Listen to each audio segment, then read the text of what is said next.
بسم اللہ الرحمن الرحیم۔ السلام علیکم۔ ہمارے محلے میں ایک نیا گوالا آیا تھا جس کا نام عرفان گوالا تھا۔ ہم میں سے تو کوئی بھی اسے دودھ لینے نہیں جاتا تھا کیونکہ ہم لوگ پہلے والے گوالے اور ملک شاپس پر بھروسہ کرتے تھے۔ نئے آدمی کا بھروسہ کرنا ذرا مشکل ہوتا ہے، اسی لیے میں بھی اکثر امی سے کہتی کہ نیا گوالا بے شک جتنا مرضی سستا دودھ دے، آپ نے نہیں لینا۔ امی کہتی کہ ٹھیک ہے، ہمیں پرانی ملک شاپ سے کوئی مسئلہ نہیں ہے، ہم کیوں کسی اور کے پاس جانے لگے۔ ایک دن میری ایک دور پار کی امیر سہیلی نادیہ میرے گھر آئی۔ نادیہ بے انتہا خوبصورت تھی۔ اسکول کے زمانے سے میں اس کی سہیلی رہ چکی تھی۔ وہ جب بھی کوئی بات کرتی مجھے متاثر کر دیتی تھی۔ میں تو اس سے اس قدر مرغوب ہوتی کہ اکثر اس کی غلط باتیں بھی مجھے صحیح لگتی تھیں۔ آج بھی وہ آئی تو بڑے ہی مٹکنے والے انداز میں آ کر میرے کمرے میں بیٹھی اور بولی، تم تو مجھے بھول ہی گئی ہو نگین، میں تمہیں بہت یاد کرتی ہوں۔ اگرچہ نادیہ مجھ سے عمر میں چھوٹی تھی مگر پھر بھی اپنی امیری اور اپنی خوبصورتی کی وجہ سے مجھے ہمیشہ اس میں رعب سا محسوس ہوتا تھا۔ اس کے آتے ہی میں کھڑی ہو جاتی۔ میں نے کہا، بس نادیہ، مجھے وقت نہیں ملا، آج کل گھر میں مصروف ہوتی ہوں، تمہیں تو پتہ ہے ہم غریبوں کی لڑکیوں کو گھر کے کاموں سے ہی فرصت نہیں ملتی۔ ارے تو اس میں کیا بڑی بات ہے، تم فالتو وقت میں میرے گھر آ جایا کرو، میں تمہیں نئے کام سکھاؤں گی۔ میں آج کل آرٹس کالج میں جا رہی ہوں، وہاں پر میں نے اتنا کچھ سیکھا ہے کہ میں تمہیں بتا نہیں سکتی۔ میں اس کی بات سن کر اسے دلچسپی سے دیکھنے لگی تھی۔ اچھا چائے تو پلا دو، مجھے تمہارے گھر کی چائے کی بہت یاد آ رہی تھی۔ نادیہ نے باتوں میں چائے کا ذکر کیا تو میں کچن سے چائے بنا کر لے آئی۔ میں نے نادیہ سے ہمیشہ کی طرح پوچھا، چائے کیسی لگی؟ کہنے لگی، سچ کہوں یا جھوٹ؟ میں نے کہا، ظاہر ہے سچ کہو۔ بولی کہ سچ تو یہ ہے کہ یہ دودھ مجھے بالکل بھی اچھا نہیں لگا۔ تم لوگ دودھ کہاں سے لاتے ہو؟ میں نے کہا، چودھری ملک شاپ سے۔ ارے وہ تو بالکل ہی ٹھگتا ہے لڑکیوں کو کیا، پورے محلے کو پانی والا دودھ دیتا ہے۔ تم لوگ عرفان گوالے سے دودھ کیوں نہیں لاتے؟ وہ تو بہت خالص دودھ دیتا ہے، میرے ابو اسی سے دودھ لاتے ہیں، کبھی کبھی میں خود دودھ لینے چلی جاتی ہوں۔ اچھا پھر تو وہ بڑا مہنگا گوالا ہوگا جہاں سے تم لوگ دودھ لیتے ہو۔ ارے نہیں، اس کی تو ساری قیمتیں بہت ہی مناسب ہیں، تم اس کے پاس جاؤ گی تو تمہیں اندازہ ہوگا کہ وہ کس قدر اچھا، نفیس اور صاف ستھرا گوالا ہے۔ تم اس بات کی بالکل فکر نہیں کرو۔ میں اس کی باتیں سن کر بڑی متاثر ہوئی۔ اس کے جانے کے بعد میں نے امی سے بھی یہی کہا کہ نادیہ لوگ تو عرفان، ہو سکتا ہے کہ اس کی دکان کا دودھ زیادہ اچھا ہو، آئندہ ہمیں بھی وہیں سے لانا چاہیے۔ امی کو بھی نادیہ کی بات پر زیادہ یقین تھا۔ یوں ہم دونوں ہی مان گئے کہ آئندہ عرفان گوالے سے دودھ لے کر آئیں گے، لیکن میں یہ نہیں جانتی تھی کہ عرفان گوالے کے پیچھے کہانی کتنی بڑی چھپی ہوگی۔ خیر اگلے ہی دن میں اپنے کاموں سے فارغ ہوئی، اماں ذرا سو رہی تھیں، شام کی چائے کا وقت ہو رہا تھا۔ میں گھر سے نکلی، گلی میں پہنچی تو دیکھا باقی ساری دکانیں بند تھیں، ایک عرفان گوالے کی دکان کھلی ہوئی تھی۔ اسے کھلا دیکھ کر مجھے حیرت بھی ہوئی تھی، لیکن جب میں دکان کے اندر گئی تو عرفان گوالے پر نظر پڑتے ہی میں خاموش ہو گئی، کیونکہ وہ تو بہت ہی سادہ لو آدمی لگ رہا تھا۔ اس کی عمر کوئی 40-50 سال ہوگی، چہرہ داڑھی میں ڈوبا ہوا تھا، آنکھیں نیلی رنگ کی تھیں۔ اسے دیکھ کر مجھے بہت عجیب سا لگا تھا۔ خیر میں نے اس کلو دودھ مانگا، اس نے مجھے فوراً ہی دودھ ڈال کر دے دیا اور ساتھ ہی مجھ سے کہا کہ آج آپ پہلی بار یہاں آئی ہیں تو میں آدھا کلو دودھ ویسے ہی آپ کو دے دیتا ہوں، اس کے پیسے نہیں لوں گا۔ مجھے عرفان گوالے پر بڑی حیرت ہوئی۔ گوالے تو عموماً غریب ہوتے ہیں، وہ کبھی بھی 1 روپیہ بھی معاف نہیں کرتے، لیکن یہ موصوف تھے کہ حاتم تائی کی قبر کو لات مار کر مجھے آدھا کلو دودھ مفت میں دے رہے تھے۔ خیر میں نے وہ اسے لے لیا اور میں گھر آ گئی۔ گھر آتے ہی اماں نے مجھے ایک عجیب بات کہی، کہنے لگیں کہ بیٹی، نادیہ کی ماں ادھر آئی تھی، کہہ رہی تھی کہ اسے تم سے کوئی ضروری بات کرنی ہے۔ میں نے کہا، نادیہ کی امی کو مجھ سے کیا کام پڑ گیا؟ عام حالات میں تو وہ زیادہ بات چیت نہیں کرتیں۔ کہنے لگی کہ پتہ نہیں، وہ تم سے ملاقات کرنے آئی تھیں، ہو سکے تو کل ان کے گھر چلی جانا۔ میں نے بھی یہی سوچا کہ گھر جانا زیادہ مناسب ہوگا۔ میری امید دوست ایک ہی تھی۔ بہت وقتوں میں وہ مجھے کام بھی آئی تھی۔ میں نے سوچا میں جا کر اس کی ماں کا حال احوال پوچھ لوں۔ اگلے ہی دن میں نادیہ کے گھر پہنچی۔ گھر میں عجیب سی خاموشی تھی۔ نادیہ کی امی مجھ سے گرم جوشی سے تو ملی، مگر ان کی آنکھوں میں عجیب سی پریشانی تھی، جسے دیکھ کر لگتا تھا کہ وہ کوئی بات مجھ سے کہنا چاہتی ہیں، اور بات بھی کوئی بڑی ہی ضروری ہے۔ میں نے کہا، آپ پریشان کیوں ہیں آنٹی؟ مجھے بتائیں کیا بات ہے؟ انہوں نے ایک ٹھنڈی آہ بھری اور کہنے لگیں، بس بیٹی میں تمہیں کیا بتاؤں، میری پریشانی کی کوئی حد نہیں ہے۔ ابھی تو تمہیں ساری حقیقت نہیں بتا سکتی، لیکن جب تم نادیہ سے ملو گی تو تمہیں میری پریشانی کا اندازہ ہو ہی جائے گا۔ آنٹی ایسے آپ پہیلیاں تو مت بھجوائیں، اگر کوئی پریشانی والی بات ہے تو آپ صاف صاف مجھے بتا دیں، میں آپ کی مدد کرنے کو تیار ہوں۔ بیٹی مجھے تمہاری ہی مدد چاہیے، میں جانتی ہوں کہ تم نے میڈیکل کی تعلیم حاصل کر رکھی ہے، وہ تو اس علاقے کی بدقسمتی ہے کہ تم جیسی ہونہار لڑکی کو یہاں نوکری نہیں ملی، ورنہ اگر تم یہاں پر ڈاکٹرنی لگ جاتی تو ہم جیسوں کا بھلا ہو جاتا۔ بس میں اس لیے پریشان تھی کہ کچھ دنوں سے نادیہ کی طبیعت خراب ہے۔ کل رات سے تو اس نے کھانا بھی نہیں کھایا، کہتی ہے کہ کھانے کو دیکھ کر ہی الٹی آتی ہے۔ پہلے تو املی والا چاٹ بڑی شوق سے کھایا کرتی تھی، لیکن آج کل میں چاٹ بنا دوں یا پھر کوئی بھی میٹھی کھٹی چیز تو نہیں کھاتی، پہلے سے بالکل تبدیل ہو کر رہ گئی ہے۔ میں اس کے لیے پریشان ہوں کہ کہیں اسے کوئی پریشانی تو نہیں ہے۔ کل وہ تمہارے پاس گئی تھی، اب تو وہ شاہانہ اور شازیہ سے بھی نہیں ملتی۔ تمہیں تو پتہ ہے وہ اس کی بہترین سہیلیاں ہیں، لیکن اب وہ ان سے بھی دور ہونے لگی ہے۔ یقیناً اس کے پیچھے کوئی نہ کوئی وجہ ہوگی، تم پتہ کرو، لڑکیاں ہی لڑکی کو بہتر طریقے۔ میں نے ان آنٹی کو تسلی دی اور کہا کہ آپ بالکل بھی فکر نہیں کریں، میں نادیہ سے خود بات کر لوں گی، یقیناً وہ مجھے بتا بھی دے گی۔ یہی سوچ کر میں نادیہ کے کمرے کی طرف چل پڑی۔ کمرے کے دروازے پر دستک دی۔ نادیہ نے دستک کا جواب نہیں دیا تو میں خود ہی اندر چلی گئی۔ اندر جا کر مجھے حیرت ہوئی کہ نادیہ کمبل میں لیٹی ہوئی تھی، حالانکہ یہ سردیوں کے دن نہیں تھے بلکہ یہ گرمیوں کا موسم تھا۔ مجھے بڑی حیرت ہوئی، نادیہ تمہیں کیا ہو گیا ہے؟ تم یوں کمبل میں کیوں لیٹی ہو؟ کیا کوئی پریشانی ہے؟ میری بات سنتے ہی نادیہ چڑھ گئی، ارے مجھے کوئی پریشانی نہیں، پتہ نہیں اماں کو کیوں لگتا ہے کہ میں پریشان ہوں، انسان کی طبیعت بھی تو خراب ہو سکتی ہے نا، اور میرے خیال میں اگر تم آ کر مجھے چیک کرو تو تمہیں یہی پتہ چلے گا کہ میں کتنی بیمار ہوں۔ نادیہ کی بات سن کر مجھے فوراً احساس ہو گیا۔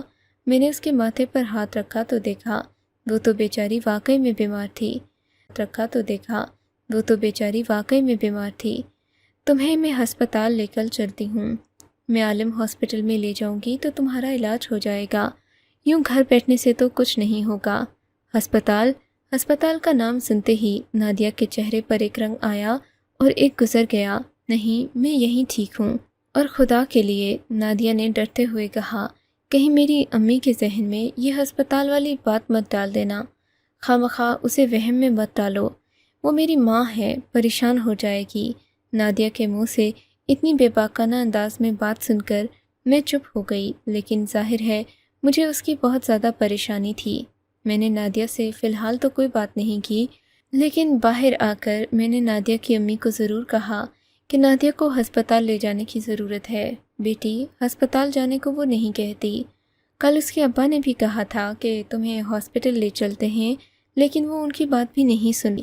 اب تمہیں تو پتہ ہے جو باپ کی بات نہ مانے وہ ماں کی کہاں سنے گا۔ البتہ ہاں، یہ کچھ دوائیوں کی پرچی اس نے مجھے دی تھی، کہا تھا کہ یہ لے کر آئیں، یہ کھا کر میں ٹھیک ہو جاؤں گی۔ تمہیں تو پتہ ہے آج کل کے بچے ہم سے زیادہ تیز ہیں، اسے بہتر پتہ ہوگا کہ اسے کیا کھانا ہے، تم اسے یہ دوا لا کر دے دو۔ آنٹی کے ہاتھ سے دوائیوں والی پرچی لے کر میں واپس گھر آ گئی۔ میں نے سوچا کہ میں فوراً گھر سے پیسے لے کر جاؤں، ایسے نادیہ کی امی سے پیسے مانگنا اچھا نہیں لگتا، بعد میں وہ خود ہی دے دیں گی، ویسے بھی ان امیر لوگوں کو پیسے کی کوئی کمی نہیں تھی۔ میں وہ پرچی لے کر میڈیکل اسٹور پر پہنچی۔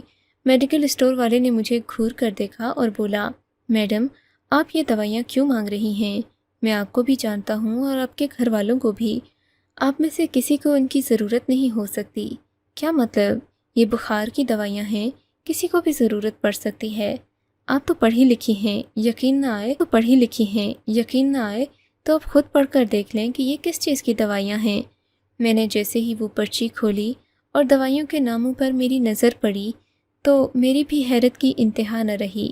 میں تو حقیقت میں کبھی نادیہ کے بارے میں کچھ الٹا سوچ بھی نہیں سکتی تھی، لیکن ان دوائیوں کی تفصیل دیکھ کر میں سمجھ گئی تھی کہ نادیہ نے مجھے اسٹور پر کیوں بھیجا ہے۔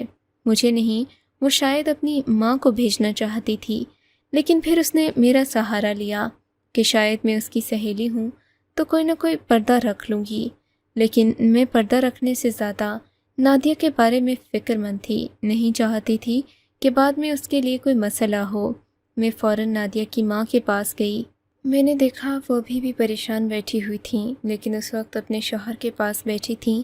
میں نے ان سے دوائیوں والی بات نہیں کی، میں نے ان سے سلام دعا کی اور کہا کہ مجھے آپ سے بات کرنی ہے۔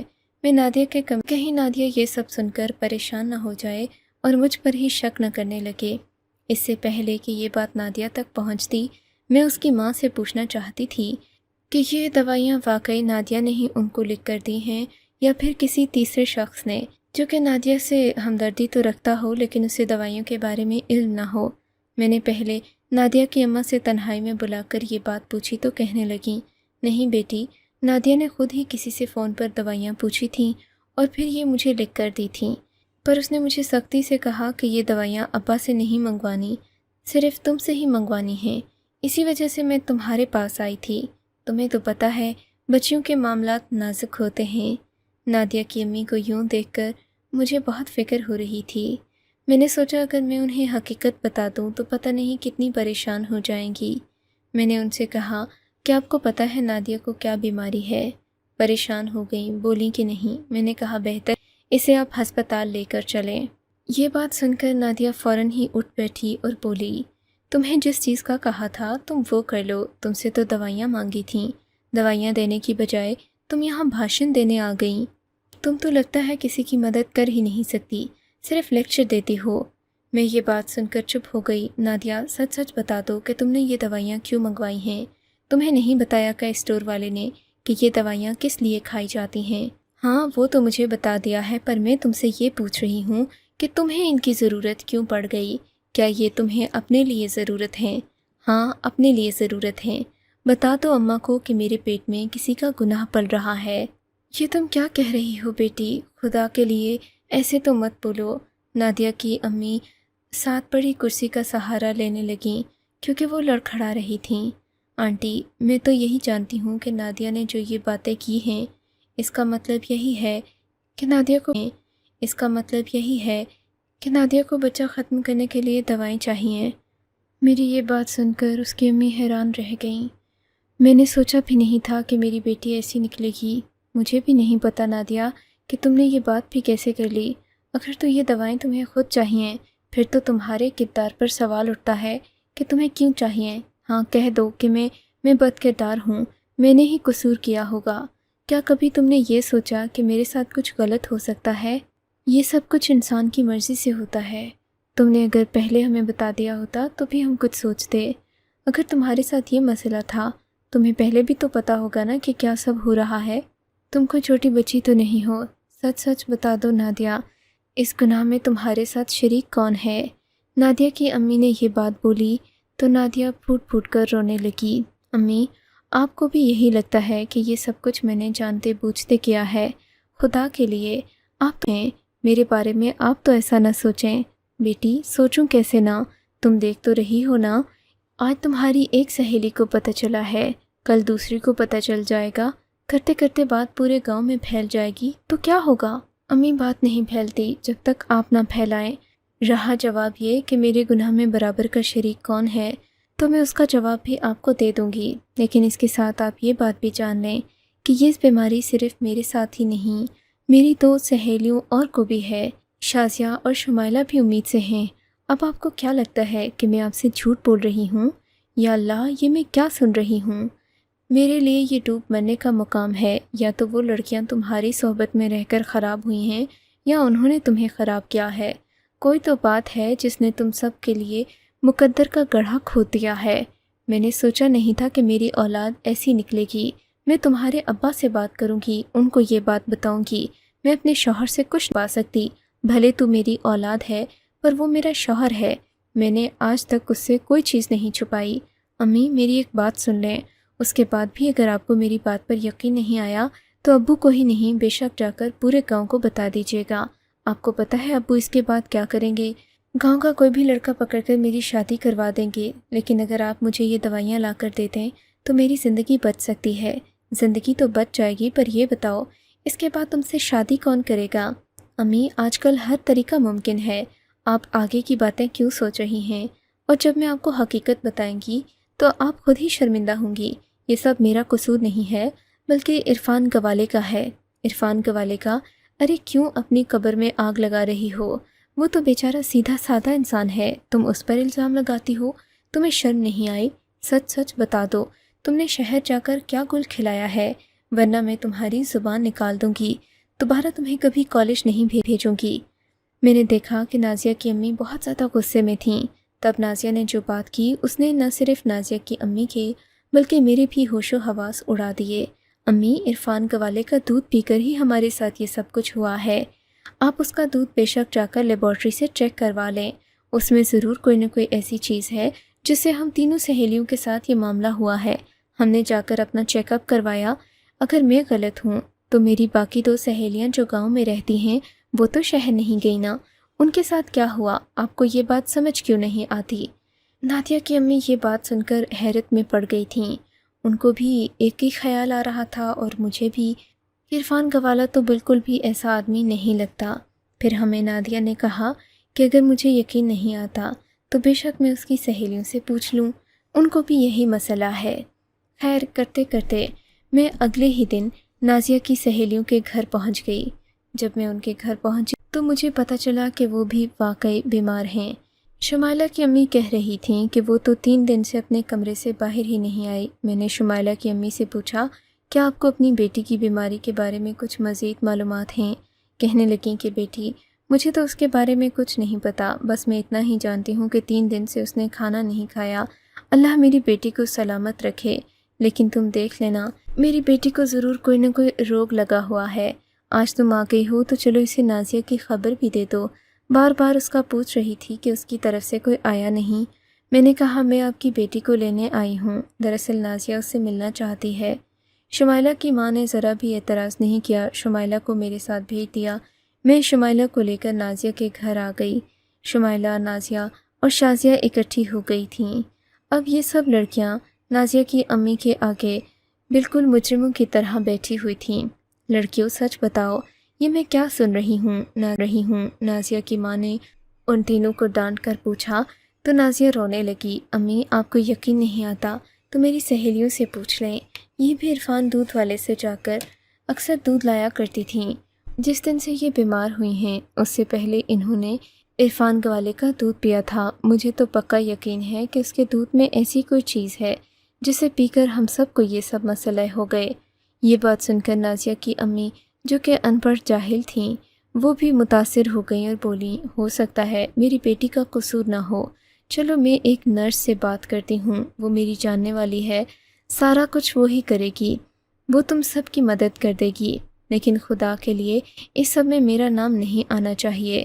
نازیہ کی امی اس قدر گھبرائی ہوئی تھیں، انہیں اپنے شوہر کا بھی ڈر تھا اور ساتھ ہی ساتھ اس بات کی فکر بھی کہ اگر کسی کو پتہ چل گیا تو ان کی نیک نامی بھی خاک میں مل جائے گی اور بیٹی کا رشتہ کبھی نہیں ہوگا۔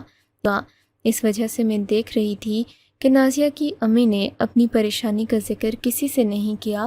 اب وہ اپنی بیٹی کو معصوم سمجھ رہی تھیں اور وہ بالکل بھی ان کی نظر میں قصوروار نہیں تھی۔ انہوں نے اس نرس کو بلایا، اس سے بڑے رازدارانہ طریقے سے بچے کو ضائع کرنے والی دوائیاں منگوائیں اور اپنی بیٹی کو دے دیں۔ پھر کہنے لگیں کہ بیٹا تم جا کر نازیہ کی سہیلیوں کو بھی یہ دے دینا، لیکن میں اس گوالے کو نہیں چھوڑوں گی جو میری بیٹیوں کی رسوائی کا سبب بنا، میں اس سے بدلہ لے کر ضرور رہوں گی۔ میں دیکھ رہی تھی نازیہ کی امی کافی زیادہ غصے میں معلوم ہوتی تھیں، ان کی پریشانی بھی دیکھنے والی تھی، ساتھ ہی ساتھ انہیں عرفان گوالے پر بھی بہت زیادہ غصہ تھا۔ مجھ سے کہنے لگیں تم کسی دن اچانک اس کی دکان پر جانا، دودھ کا ایک نمونہ لینا اور جا کر اسے لیبارٹری میں ٹیسٹ کروانا۔ جب مجھے حقیقت پتہ چلے گی تو میں اس کی دکان یہاں سے ختم کروا دوں گی۔ اس کی ہمت کیسے ہوئی، پتہ نہیں کیسی چیزیں ہمارے بچے کی ماں کے بھولے پن پر مجھے افسوس ہو رہا تھا۔ یقیناً یہ سب نازیہ اور اس کی سہیلیوں کا اپنا قصور تھا۔ بات وہ اس بیچارے گوالے پر ڈال رہی تھیں۔ پھر بھی میں نے اس سے جا کر دودھ کا نمونہ لے لیا۔ میں شہر کی لیبارٹری میں ٹیسٹ کروانے کے لیے ساتھ ہی اپنی کسی شاپنگ کی خاطر جا رہی تھی کہ مجھے شازیہ اور شمائلہ نظر آئیں جو کہ ہنستی کھیلتی جا رہی تھیں۔ انہیں دیکھ کر لگ نہیں رہا تھا کہ وہ کبھی بیمار رہ چکی ہوں گی۔ نازیہ کی حالت تو چلو مختلف تھی، لیکن یہ لڑکیاں حشاش بشاش ایسے اٹھلا رہی تھیں جیسے کہ کچھ ہوا ہی نہ ہو۔ میں حیران تھی کہ انہیں اگر کچھ تھا نہیں، کوئی مسئلہ نہیں تھا، تو پھر اتنا واویلا کس بات کا مچایا۔ تب مجھے پتہ چلا کہ ان کو تو ایسا کوئی مسئلہ ہوا ہی نہیں تھا۔ میں نے انہیں بلا کر سختی سے پوچھا، میرے سامنے سب کچھ اگل دیا۔ کہنے لگیں یہ مسئلہ دراصل صرف نازیہ کے ساتھ تھا۔ اس نے ہمیں اس لیے یہ سب کچھ کرنے کو کہا تاکہ ہم اس کا ساتھ دے دیں، اس پر بدگمان نہ ہوں۔ حالانکہ یہ سب اس کی اپنی شہر میں کی گئی غلطی کی وجہ سے ہوا۔ ہمیں معاف کر دیں، ہم نے یہ سب اپنی سہیلی کے لیے کیا ہے۔ یہ سن کر میری تو حیرت کی انتہا نہ رہی۔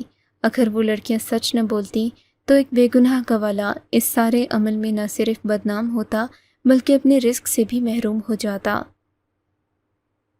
آپ کو اگر یہ کہانی اچھی لگی ہے تو اس ویڈیو کو لائک کیجیے اور اس طرح کی مزید کہانیاں سننے کے لیے ہمارے چینل کو ضرور سبسکرائب کیجیے۔ کہانی سننے کا شکریہ۔ آپ سے ملاقات ہوگی اگلی ویڈیو میں، تب تک کے لیے اللہ حافظ۔